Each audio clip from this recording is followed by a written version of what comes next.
अरे नितिन के पापा, सुबह के 6 बज गए हैं। अब तो उठ जाओ।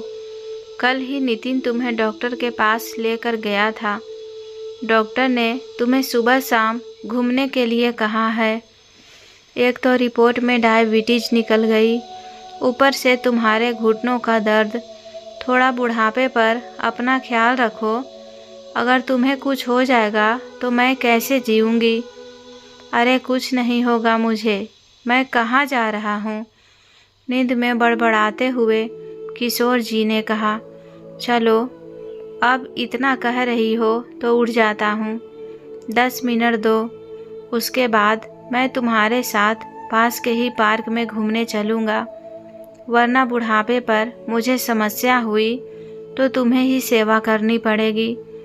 बहू बेटे दोनों ही नौकरी करते हैं, वह तो हमारी सेवा करने से रहें। मैं तुम्हारा काम नहीं बढ़ाना चाहता हूँ, इसीलिए चलो तुम्हारे साथ पार्क में टहलने चलूँगा।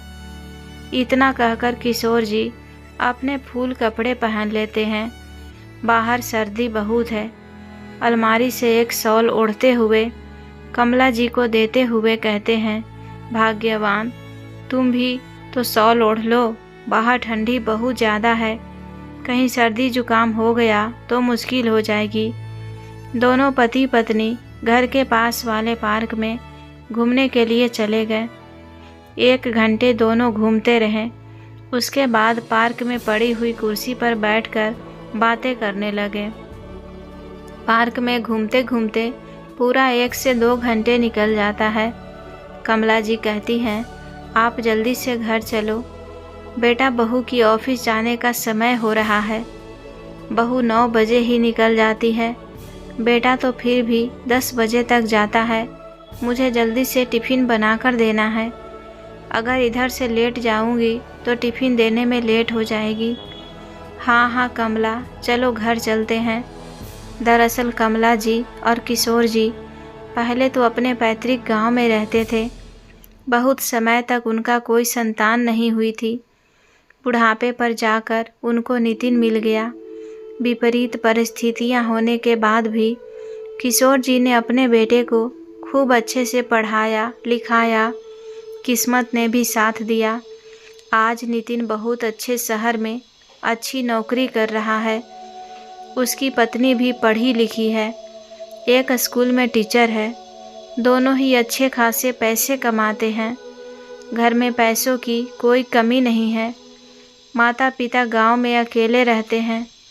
नितिन को पहले माता पिता से बहुत ज़्यादा लगाव था, इसीलिए जीत करके अपना माता पिता से कहता है कि आप हमारे साथ शहर ही आ जाइए।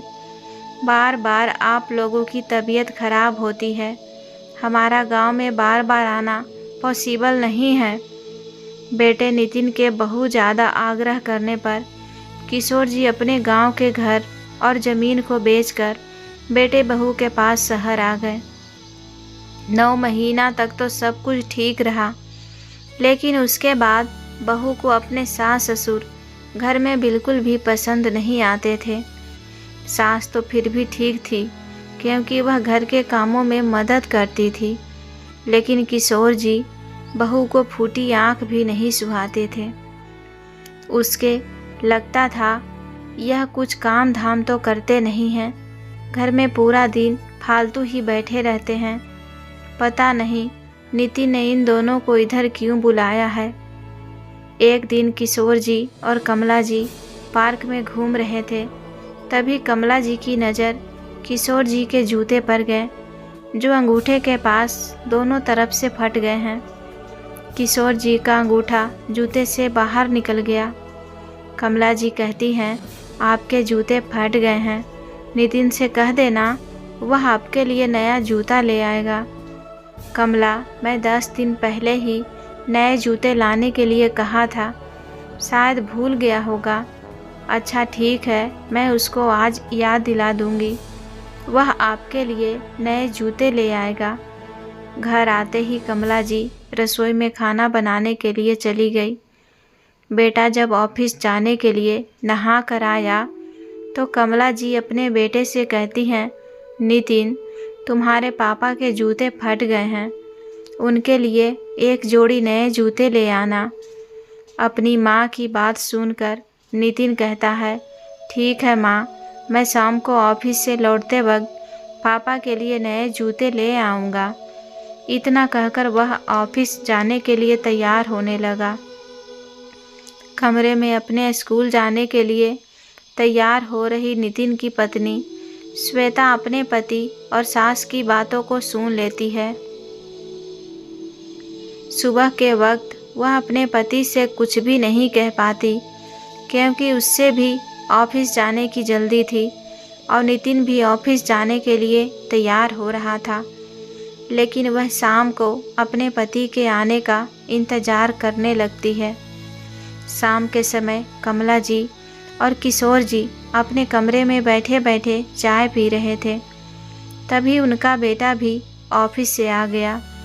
अपने कमरे में जाकर कपड़े बदल ही रहा था कि श्वेता अपने पति से कहती है, सुबह माँ जी तुमसे क्या कह रही थी, मैंने सब सुन लिया है। नए जूते मांगने की बात कर रही थी। पापा को नए जूते लाने की कोई ज़रूरत नहीं है। तुम्हारे पहने हुए पुराने जूते रखे हैं जो कि अब तुम नहीं पहनते हो, उसमें से ही एक जोड़ा उठाकर मैं पापा को दे दूंगी।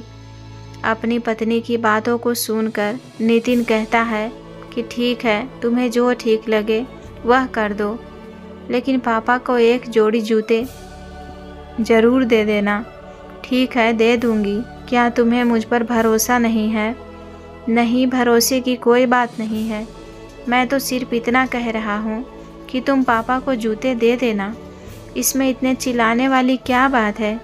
पता नहीं क्यों श्वेता को अपने सास ससुर जी का घर में रहना बिल्कुल भी पसंद नहीं आ रहा था, और अगर वह जरा सी भी खर्च बता देते तब तो वह घर में तांडव ही कर देती थी। और आज भी उसने वही करने की कोशिश की, लेकिन नितिन की समझदारी से घर में छोटे मोटे कलह होने से बच जाते हैं। श्वेता ने अपने पति से यह बातें इतनी तेज आवाज़ में कही थी कि कमरे में बैठे हुए कमला जी और किशोर जी स्पष्ट रूप से सुन ली थी। बहू की जली कटी सुनने के बाद भी दोनों ने कुछ नहीं कहा था, क्योंकि अब तो उन्हें बहू बेटे के पास रहते रहते पूरा साल हो गया था। बहू की बातें सुनने की आदत पड़ गई है। कोई दूसरा चारा भी नहीं था जहां वह चले जाते, क्योंकि गांव का घर और ज़मीन उन्होंने बेच दी थी। एकमात्र बेटे का ही सहारा था, इसीलिए वह अपनी बहू से कभी कुछ नहीं कहते थे। अगर बहू से कुछ कहेंगे तो फालतू में घर में कलह हो जाएगा। यही सोच करके दोनों पति पत्नी शांत रहते थे। और बेचारी कमला जी घर के सारे काम करती हैं। सब कुछ ठीक से चलता रहा। हालांकि नितिन अपने माता पिता से भी कुछ नहीं कहता था, लेकिन अपनी पत्नी के स्वभाव के आगे कभी कभी कमज़ोर पड़ जाता था। अगर वह चाहता तो अपने पिता के लिए नए जूते ला सकता था, क्योंकि वह खुद पैसे कमाता है, उसके माता पिता हैं, वह अपने माता पिता की ज़रूरत को पूरा कर ही सकता है। इसमें उससे पत्नी की परमिशन की क्या आवश्यकता है। कमला जी ने भी अपनी किस्मत मानकर बहू बेटे के पास रहना ही स्वीकार कर लिया था, क्योंकि उनके पास कोई और चारा नहीं था जहां वह दोनों पति पत्नी जा करके रहे। दूसरे दिन श्वेता अपने पति के पुराने जूते निकालकर आंगन में लेकर आई और किशोर जी के सामने फेंकती हुई बोली, यह लो पापा, इन जूते को पहन लो, तुम्हारे बेटे के ही हैं, बहुत दिनों से पहन नहीं रहे थे, ऐसे ही रखे थे तो सोचा आपको ही दे देते हैं। वैसे तो मैं यह जूते कचरे वाले को देने वाली थी, लेकिन तुम्हारे जूते फट गए हैं तो तुम रख लो।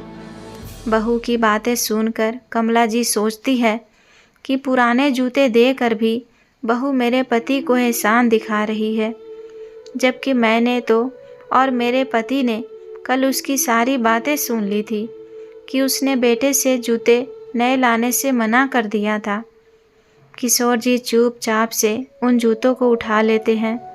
पार्क में घूमने गए तो पता चला वह जूते थोड़े से टाइट हैं, जिसकी वजह से वह ना तो ठीक से घूम पा रहे थे और ना ही चल पा रहे थे, बल्कि उन जूते ने किशोर जी की पैरों को काट लिया था। वह जूते को उतारकर पार्क में एक तरफ रख देते हैं। कमला जी पूछती हैं, क्या हुआ, जूते क्यों उतार दिए? जूते बहुत टाइट हो रहे हैं, मैं इन जूते को पहन नहीं सकता हूँ। बड़ी मुश्किल से उन जूतों की पहनकर घर आते हैं। अगले दिन से वह पार्क जाना बंद कर देते हैं और कहते हैं कि मैं छोटे जूते पहनकर नहीं जा सकता, उसमें मेरे पैरों की बहुत लगती है और फटे हुए जूते पहनकर भी नहीं चल सकता, इसीलिए अब मैं कल से पार्क नहीं जाऊंगा। एक दिन पड़ोस में किसी के घर फंक्शन था, जहां पर सभी लोगों को बुलाया गया था, लेकिन अपने माता पिता और पत्नी के साथ उस फंक्शन में अटेंड करने के लिए गया। लेकिन किशोर जी उधर नहीं जाना चाहते थे, क्योंकि उनके पास जूते नहीं थे, क्या पहनकर जाते। नितिन कहता है, क्या हुआ पापा, आप क्यों नहीं जा रहे हो? बेटा मेरे पास जूते। किशोर जी इतना कह ही पाते हैं कि श्वेता बात को बीच में काटती हुई कहती है, जूते? क्या हुआ जूता में? दिए तो थे आपको जूते, उन्हीं को पहनकर चलो, क्या समस्या है वह जूते में? जबकि श्वेता को सब पता था कि वह जूते उसके ससुर जी को नहीं बनते हैं, लेकिन फिर भी वह अपने पति के सामने बात को छुपाने की कोशिश करती है, जबकि बेटे को यह नहीं पता है कि उसके जूते पिताजी को नहीं बन रहे हैं, जिसकी वजह से उन्होंने पार्क आना जाना बंद कर दिया। बहू की बात सुनकर किशोर जी और कमला जी जैसे तैसे पड़ोस में फंक्शन में गए। पूरा फंक्शन अच्छे से हो गया। रात को खाना खाने के बाद सभी लोग घर वापस आ रहे थे कि रास्ते में ठीक से किशोर जी को दिखाई नहीं दिया और जूता भी बहुत टाइट था, जिसकी वजह से वह ठीक से चल भी नहीं पा रहे थे। अचानक सामने पत्थर आ जाने की वजह से वह लड़खड़ा कर गिर पड़े। उनके अंगूठे में बहुत तेज चोट लग गई, जिसकी वजह से खून निकलने लगा। गिरने की आवाज़ सुनकर आसपास के लोग भी इकट्ठे हो गए। एक व्यक्ति आया और किशोर जी के पैर से जूते निकालकर उनके घाव को देखने लगा, तो वह नितिन से कहता है कि नितिन, तुम्हारे पिताजी कितने छोटे जूते पहने हैं, उनके पैरों में बन भी नहीं रही है। ऐसा लग रहा है कि उन्होंने अपने नाप से 2 नंबर छोटे जूते पहने हैं। कितने टाइट हैं उनके पैरों में, ठीक से निकल भी नहीं रहा है। एड़ी के पास का हिस्सा छिल गया है। क्या तुम जूते दिलाते वक्त अपने पिता को अपने साथ नहीं ले गए थे? ऐसे ही लेकर आ गए क्या? अपने पापा के पैरों को देखा तो सच में उनके पैर पूरी तरह से छिले हुए हैं और जिस अंगूठे में चोट लगी है उसे बहुत तेज खून बह रहा है। यह देख करके कमला जी घबरा जाती हैं। जल्दी से नितिन अपने पिता को घर लाया, उनकी मरहम पट्टी की और आराम करने के लिए कहा। आज नितिन को रात में नींद नहीं आई। उसे अपने आप पर गुस्सा आ रहा था कि उसके पिताजी ने उसके लिए कितना कुछ किया है, लेकिन अपनी पत्नी की बात मानकर एक जोड़ी जूते नहीं दिलाई। मेरे पिताजी इतने दिन से छोटे जूते पहन रहे थे, लेकिन कुछ भी नहीं कहा। माँ भी पूरे दिन रसोई में काम करती है, वह भी कभी कुछ नहीं कहती है। मैंने देखा है श्वेता घर में गिने चुने काम ही करती है, बाकी पूरा दिन घर में आराम करती है। बगल में देखा तो श्वेता बड़ी चैन से सो रही है, जबकि उसकी माँ के कमरे की लाइट अभी भी ऑन है। अपने माँ के कमरे की लाइट ऑन देखकर वह आंगन में आया तो देखा पापा तो सो गए हैं, लेकिन माँ नहीं सोई है। वह लगातार पापा को देखे जा रहा था और उनकी आंखों में आंसू निकल रहे थे। अपनी माँ को इस हालत में देख करके नितिन को बहुत धक्का लगा उनका मन आत्मग्लानि से भर गया। मेरे ही घर में मेरे माँ बाप इतने पराये हो गए कि मुझे अपनी दुख तकलीफ भी नहीं कह पा रहे हैं। माँ आधी रात को कमरे में अकेली बैठकर रो रही है, लेकिन मुझसे नहीं कह रही है। नितिन रसोई में गया। अपने माता पिता के लिए उसने चाय बनाई। 3 कप चाय लेकर वह माँ के कमरे में आया। अपने बेटे को देख करके कमला जी एकदम सकपका गई। बेटा, तुम इतने टाइम चाय बनाकर क्यों ले आए? मुझसे कह देते, मैं बना देती। अपनी माँ को वैसे हड़बड़ाता हुआ देख करके नितिन को समझ में आता है कि यह हड़बड़ाहट श्वेता की वजह से है, क्योंकि श्वेता ने माँ को घर के कामों में इस तरह से उलझा के रखा है कि अगर आधी रात को भी काम पड़ जाए तो वह माँ को ही याद करती है, और माँ कभी भी काम के लिए मना नहीं करती। और शायद इसीलिए आज मैं जब रात को चाय बनाई तो माँ को लगा कि मैं चाय क्यों बना ली। ऐसा ना हो कि बहू नाराज़ हो जाए कि तुमने चाय क्यों नहीं बनाई। नितिन चाय की प्लेट को एक तरफ रखता है और भागकर अपनी माँ को गले लग जाता है और फूट फूट कर रोने लगता है। कमला जी घबरा गई। क्या हुआ बेटा, तुम इस तरह से क्यों रो रहे हो? माँ, मुझे माफ़ कर दो। एक ही घर में रहते हुए मैं आपकी दुख तकलीफ़ कैसे नहीं समझ पाया। मैं यह क्यों नहीं समझ पाया कि आपने मेरे लिए इतना कुछ किया है। पापा ने मेरे लिए इतना कुछ किया है, लेकिन मेरे पास इतना समय नहीं कि मैं आपकी ज़रूरत को पूरी कर सकूं। गांव के घर ज़मीन बेचकर अपने पास बुला लिया, सारे पैसे ले लिए। आपके पास पैसों का कोई जरिया भी नहीं छोड़ा। मुझे माफ़ कर दो माँ, मुझसे अनजाने में बहुत बड़ी गलती हुई है। आप दोनों को अपने पास बुला तो लिया, लेकिन अपने फ़र्ज पूरे नहीं कर पाया। मैं देखता हूँ तो अब समझ आता है कि जिस दिन से आप दोनों आए हैं मैं आप दोनों से ठीक से बात भी नहीं की है। माँ पूरे दिन रसोई में लगी रहती है, लेकिन अब मैं यह सब ठीक कर दूँगा। आप चिंता मत करो माँ। अपने बेटे की बातें सुन करके कमला जी की आंखों से आंसू निकल गए, क्योंकि इतने दिनों बाद बेटे ने इतने अपनेपन से बात की है। कमला जी के मन का गुबार अपने बेटे के सामने निकल जाता है और वह फूट फूट कर रोने लगती है। मन का गुबार अगर आंसुओं से निकल आए तो दिल हल्का हो जाता है। आज बेटे ने दुखती रात पर हाथ रखा तो कमला जी अपने अश्रुधारा को बहने से रोक न सकी। आज माँ बेटे का ऐसा मिलन हुआ कि उनके मिलन को देख करके पास में सो रहे किशोर जी भी जागकर कहीं न कहीं उन्होंने भी माँ बेटे की बातें सुन ली थी। उनकी भी आंखों में आंसू थे, लेकिन वह कुछ नहीं बोले। माँ बेटे के बीच में कुछ भी बोलना ज़रूरी नहीं समझा। बेटा समझ गया, इतना ही बहुत है। नितिन अपने माता पिता को कुछ समझाता है, उसके बाद अपने कमरे में सोने के लिए चला जाता है। सुबह सुबह श्वेता जब सोकर उठी तो उसने देखा कि रसोई में माँ जी अभी तक नहीं आई है। उसके और नितिन के ऑफिस जाने का समय हो रहा है। हड़बड़ाती हुई कमला जी के कमरे में आई और कहती हैं कि माँ जी उठो, अभी तक सो रही हो। जल्दी से रसोई में जाकर मेरा और नीति का टिफ़िन तैयार करो, नहीं तो हमें जाने में देरी हो जाएगी।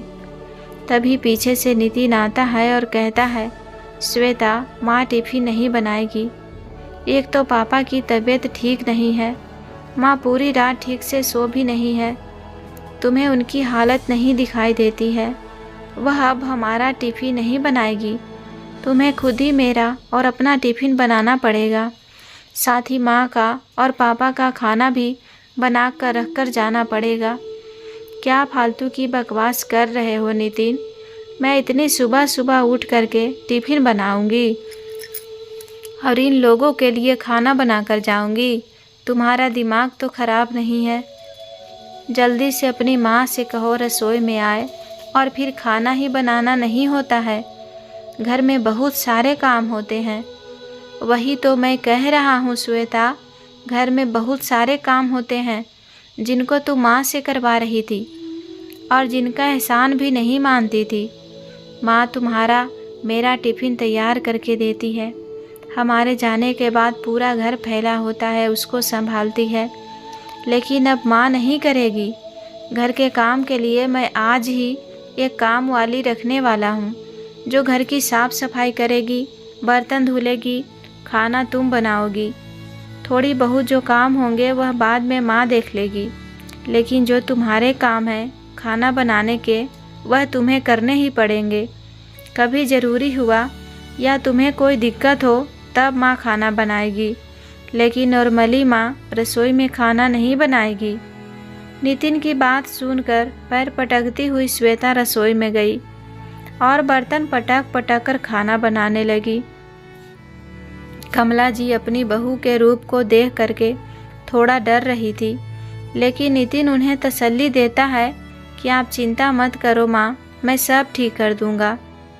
रसोई में श्वेता जैसे तैसे करके खाना बनाती है और तैयार होकर ऑफिस जाने के लिए कमरे से निकलती है तो वह आंगन में बैठे हुए नितिन से कहती है, क्या आज तुम्हें ऑफिस नहीं जाना?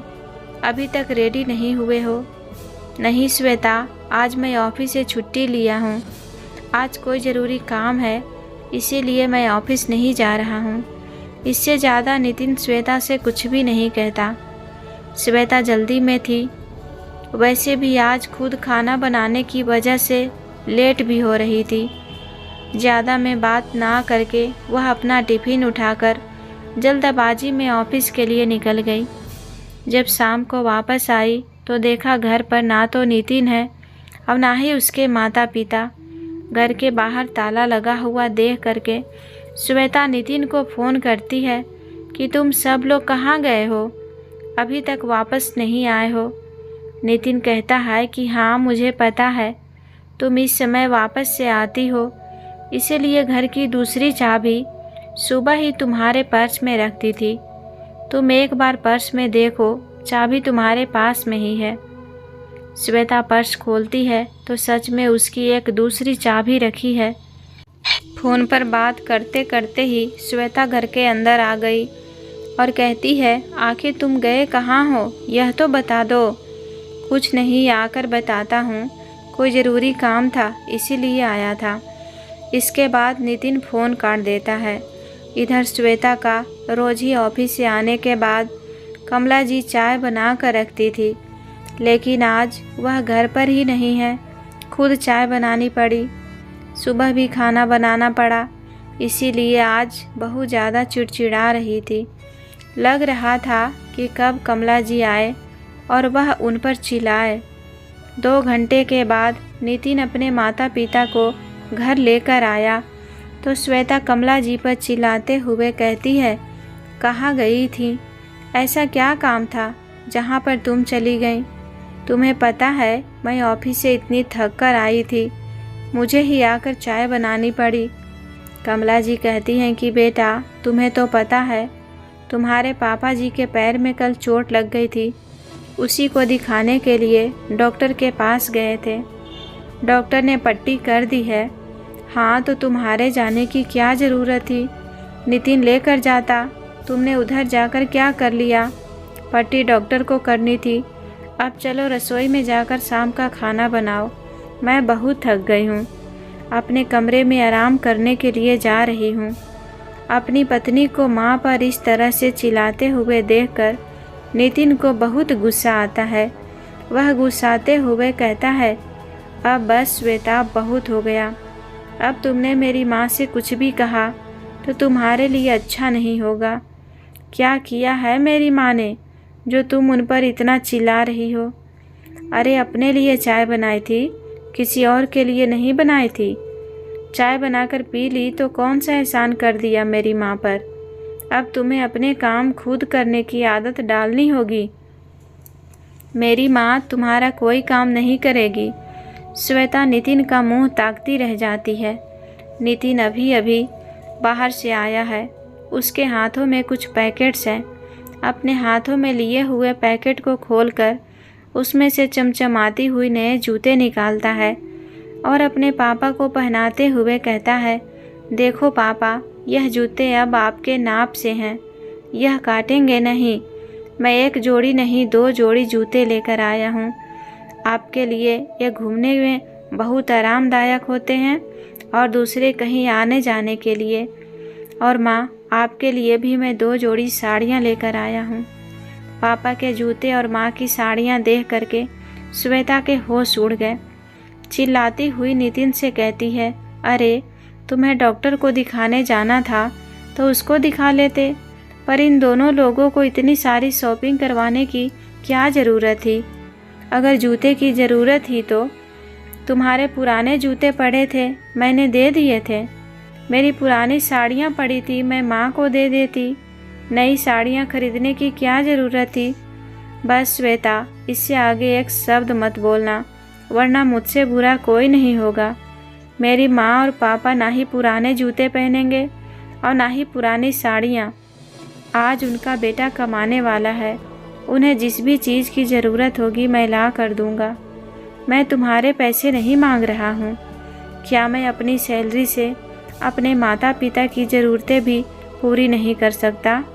अगर तुम्हें मेरे माता पिता से इतनी ही तकलीफ़ है तो तुम्हें जहाँ रहना है उधर जाकर रह सकती हो, जहाँ जाना है उधर जा सकती हो।